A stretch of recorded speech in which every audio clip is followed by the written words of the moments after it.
नमस्कार।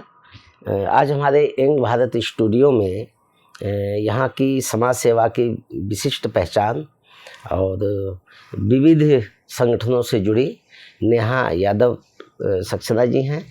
आपका young Bharat studio में स्वागत है। धन्यवाद। हमारा जैसा कि हमारे 7 सरोकारों में यंग भारत न्यूज़ के रहा कि नारी सशक्तिकरण और हमारा मुख्य रूप से है, तो आज आप नेहा यादव जी जो हैं वो एक नारी सशक्तिकरण की पहचान बन चुकी हैं।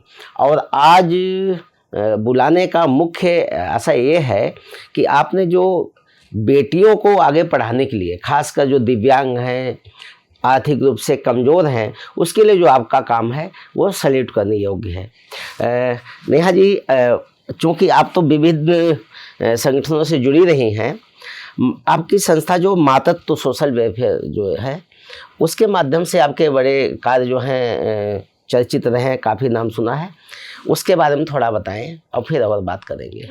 देखिए, मेरे जो माता सोशल वेलफेयर सोसाइटी है इसको रजिस्टर्ड तो मैंने जल्दी ही करवाया, लेकिन मैं काफ़ी टाइम से मतलब बेटियों पे और ऐसी महिलाएं जो आर्थिक रूप से कमज़ोर हैं, उनके घर में कोई कमाने वाला नहीं है, क्योंकि देखिए रोटी तो इंसान ने खानी ही है। फिर अगर एक महिला हमारे पड़ोस में ही रहती हैं, मैंने उनकी स्थिति देखी कि उनके हस्बैंड काफ़ी टाइम पहले, मतलब मेरी शादी से पहले ही वो चले गए थे इस दुनिया से। तो उनके 2 बेटे थे, 2 बेटियां थी। अभी एक बेटा जो है इस दुनिया में नहीं है, क्योंकि आर्थिक रूप, मैंने बताया ना कि पैसा तो एक इंसान की बहुत बड़ी ज़रूरत है, क्योंकि खाना खाना है, दवाई खानी है, तो उसके लिए पैसे की तो आवश्यकता है ही है। तो जब मैंने उनको देखा कि मतलब यार ये एक टाइम खाली पेट सो रही हैं, एक टाइम खा रही हैं, बच्चों को खिला दिया, खुद भूखी हैं, तो मुझे बड़ा खराब सा लगा। तो मेरे मन में तभी मैंने ठाना था कि मतलब मुझे ऐसी महिलाओं के लिए कुछ करना है। वहाँ से मेरे मन में एक इस चीज़ की ललक पैदा हुई थी। तो फिर मैंने अपने हस्बैंड से कहा, मेरे हस्बैंड का प्रिंटिंग का बिजनेस है भारती प्रिंटर्स के नाम से, तो मैंने उनसे कहा कि मैंने कहा आपकी प्रेस पे जो मतलब जो भी एक्स्ट्रा काम होता है ना, जो महिलाएं घर से कर ले, आप वो काम इनको दे दिया कीजिए, ताकि इनकी जो गृहस्थी है वो इजीली चल जाए। मतलब घर में कम से कम खाने के लिए किसी के सामने हाथ ना फैलाना पड़े, क्योंकि अगर मैं भी किसी को खाना दे दूंगी, 1 टाइम दे दूंगी, 2 टाइम दे दूंगी, या राशन भी दे दूंगी, तो 1 महीने का दे दूंगी, फिर अगले महीने से फिर वो वहीं खड़े हैं। तो मैंने उनका पहले सोचा कि इनको कैसे स्टैंड अप किया जाए, स्वावलंबी बनाना, आत्मनिर्भर बन के खुद। जी। तो फिर मैंने उनसे बात की, मैंने कहा मैं आपको घर पे काम दिलवाऊंगी, आप घर पे काम शुरू कीजिए और फिर आपको किसी के सामने हाथ नहीं फैलाना पड़ेगा। तो इस तरीके से फिर मैंने शुरू किया, तो बहुत अच्छा फिर हुआ। उनका पहले 5,000 10,000 इस तरीके से उनका काम बढ़ने लगा, क्योंकि मेरे हस्बैंड उनको क्या काम दिया, कैसे कॉपियां आती हैं, जैसे एग्जाम कॉपियां बनने के लिए आई हैं, तो वो मतलब छपाई हो गई हमारे वहाँ पे, फिर उनकी बाइंडिंग वगैरह ये जो भी जिस तरीके से काम दिया, एक सपोर्ट में वो पहुंचवा दिया वहाँ पे। तो इस तरीके से उसकी शुरुआत हो गई। फिर इसी तरीके से फिर अड़ोस पड़ोस में और जो महिला जिनको ज़रूरत थी वो आ गई मेरे पास कि आपने उनको मतलब इस तरीके से काम दिया हमें।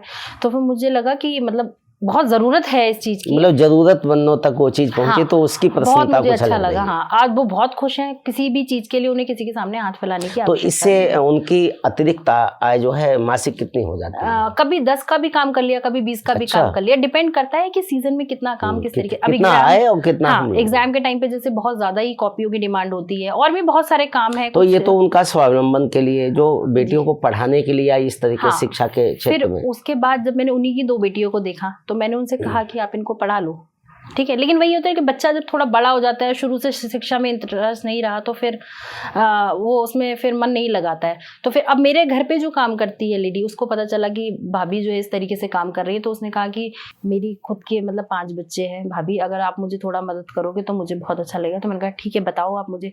फिर उसकी एक बड़ी बेटी की शादी, तो जो विनय अग्रवाल जी हैं उनके वहाँ पे उन्होंने 11 बेटियों की शादी करवाई थी, तो बड़ी बेटी की मैंने शादी करवा दी। बाकी उसकी जो 2 छोटे बच्चे हैं उनका मैंने कहा कि उनका एडमिशन आप तुम कराओ, फीस का जो भी होगा वो आई विल सपोर्ट यू। तो उसने किया, तो शी इज़ हैप्पी कि मतलब मेरे 2 बच्चे एटलीस्ट पढ़ रहे हैं, क्योंकि छोटे छोटे एडमिशन करा दिया, वो इंटरेस्ट भी ले रहे हैं पढ़ने में। इसी तरीके से एक बार मैं क्या कहते हैं, सराय काइया में एक स्कूल है, तो वहाँ पे दीपावली पे हम लोगों ने दिव्यांगों के लिए एक कार्यक्रम किया था। वरुण सर जो अब हमारे दिव्यांग के अधिकारी है, वो उसमें मुख्य अतिथि रहे थे। तो वहाँ पे मुझे एक बच्ची मिली थी, खुशी राठौर। अच्छा। हाँ, तो उसने, हम लोगों ने ऐसे ही बैठे थे तो उसने कहा कि मैम मैं एक गाना आपको सुनाना चाहती हूँ। अच्छा। हाँ, वो खुद से खड़ी हुई, तो मैंने उसका कॉन्फिडेंस देखा, I was very basic school में, प्राइमरी स्कूल में? हाँ हाँ, वहीं वो मुझे मिली थी। तो बड़ा उसके मतलब अगर आप उसको मिलेंगे, आंखें नहीं है उसकी, लेकिन उसका जो कॉन्फिडेंस है, वो इतने कॉन्फिडेंस के साथ आपसे बात करेगी, बिल्कुल भी उसके मतलब डर नहीं है। तो वो कहने लगी कि मैम मैं आपको एक गाना सुनाना चाहती हूँ। मैंने कहा ठीक है बेटा, आप सुनाओ। शुरू हुई, उसने एक श्री कृष्ण जी का एक भजन सुनाया। हम लोग शॉक थे, उसकी आवाज में जो खनक और जो मतलब कॉन्फिडेंस के साथ उसने गाने को प्रेजेंट किया हम लोगों के सामने, एक गॉड गिफ्टेड। हाँ, ये लोग तो वरुण सर भी बहुत इम्प्रेस हुए। तो फिर मैंने वहीं पे बोला कि इस बच्ची को मैं गोद दूंगी, अगर ये म्यूजिक मतलब में आगे जाना चाहेगी तो मैं इसको म्यूजिक सिखवाऊंगी। फिर उसी दिन मैंने मतलब अपनी टीम से बात करके उसका एडमिशन करवाया। यहाँ घंटाघर पे वो है एक म्यूजिशियन सिखाते हैं, तो वहाँ पे हम लोगों ने उसका एडमिशन करवा दिया। तो वहाँ पे वो कंटिन्यू सीख रही है। और उसकी मॉम को मैं बहुत ज़्यादा सल्यूट करूँगी कि वो बच्ची जो देख नहीं सकती सरायकाइयाँ से, डेली उसको घंटाघर तक लेके आना, मतलब आपने भाव जागृत कर दिए उस बच्चे के अंदर। तो उसकी प्रतिभा जो छिपी थी उसको निखारने का काम किया, लेकिन साथ में गार्जियन के मन में भी वो चीज ललक पैदा कर दी ताकि उनको भी समर्पण भाव के साथ उस बच्ची को निकले। अच्छी बात है। अच्छा, अब कैसे साल की है बच्ची? वो बच्ची ऐसी है 10 से 12 साल की। अच्छा, शायद है, खुशी राठौर नाम है उसका। उसके जीवन में जो आप उसके नाम को आपने सार्थक किया, उसके जीवन में खुशी लाने का प्रयास कर रही हैं, उसको आगे कहाँ तक ले जाना चाहती हैं आप? देखिए सर, मैं तो चाहूंगी कि वो ऐसे ही एक पहचान बन जाए, क्योंकि वो जब मैं उससे मिलती हूँ वो तो सारा क्रेडिट मुझे ही देती है, जबकि मेरा कुछ नहीं है। ठीक है, भगवान ने मुझे उससे मिलाया और वो उसका अपना एक अंदर का टैलेंट है जिसको उभारने में मैं शायद कहीं ना कहीं थोड़ी सी एक वो बन गई, वजह बन गई। तो अगर वो आगे जाएगी तो उसमें कहीं ना कहीं एक नाम मेरा भी होगा कि मैंने उसको इस प्लेटफॉर्म तक लाके खड़ा किया। तो मैं तो जहाँ तक वो जाएगी मैं नहीं रोकूंगी। फाइनेंशियली जो भी सपोर्ट मेरे से बनेगा मैं हमेशा उसको करूँगी। नेहा जी की उड़ान में और उनके सपनों को सार्थक करने में जो मुख्य भूमिका है, आप हमारे साथ हैं विक्रांत सक्सेना जी, और जो कि विक्रांत बखिया लिखते हैं। आपका भी यंग भारत न्यूज स्टूडियो में बहुत बहुत स्वागत है। और ख़ास बात एक चीज़ है कि कोई भी पत्नी है, जब उसको आगे बढ़ाने में एक मित्र के रूप में, एक सहयोग के रूप में जब साथ मिलता पति का और जो उसके परिवार का, तो वो हौसलों की उड़ान से बहुत आगे बढ़ती है और जो अपने को सपनों को सार्थक कर सकती हैं। हमारी नेहा जी बहुत ही सौभाग्यशाली हैं कि इनको अपने मायके पक्ष से और ससुराल पक्ष से पूरा सहयोग मिल रहा है। और आपने जो समाज में पहचान बनाई है, एक स्वीकारोक्ति है आपसे बड़ी उम्मीदें अब होने लगी कि जहाँ कोई जब समाज सेवा की बात हो तो बस नेहा जी का नाम आता है।